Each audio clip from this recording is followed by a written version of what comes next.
एक आहे 5 लिटर. एक आहे 3. बरोबर मला वैदेही आली. वैदेहीला बरोबर 4 लिटर द्यायचं आहे. हे दोन माप यूज करून एक 5 लिटरचं आणि एक 3 लिटरचं कसं देणार पझल विचारलेला आहे मी तुम्हाला. त्याच्यात टाकून वगैरे काही करू शकता तुम्ही. आपल्याकडे नदी आहे पूर्ण दुधाची. सर हे हाफ करायचं. कसं कळेल तुला हाफ करायचं ते? म्हणजे मग तू हाफ होईल ते. 3 लिटरचं घेतलंय. यस. कशामध्ये टाकलंय? 5 मध्ये. 5 मध्ये किती कमी आहे आणखी? 1 2 कमी आहे आणखी. बरोबर. परत 3चं भरलं. 2 हिच्यात चाललं गेलं. कशामध्ये गेलं? 5 मध्ये 2 चाललं गेलं. हे यामध्ये किती झालं आता? आणि इकडे किती उरलं? 1 उरलं. बरोबर. 1 देऊन दिलं मी वैदेहीला. बाकी 3 टाकून द्यायचं. आता परत 3चं भरायचं.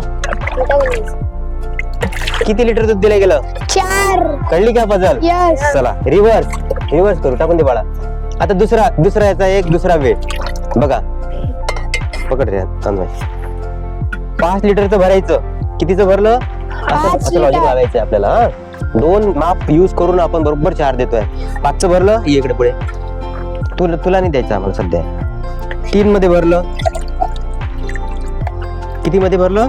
3 मध्ये. याच्यात किती उरलं? 2 घेऊन घेत आई. ते टाकून दे रे.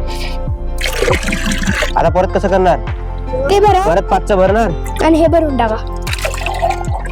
माझ्याकडे किती उरलं? 2 2 + 2 4. भेटलं 4. यस. असा लॉजिक लावायचं आपल्याला. कळलंय ना सर्वांना? यस. आता एकेका विद्यार्थ्याने यायचं आणि बरोबर तेवढं दूध द्यायचंय मला. टाक बाळाच्यात. ठीक आहे.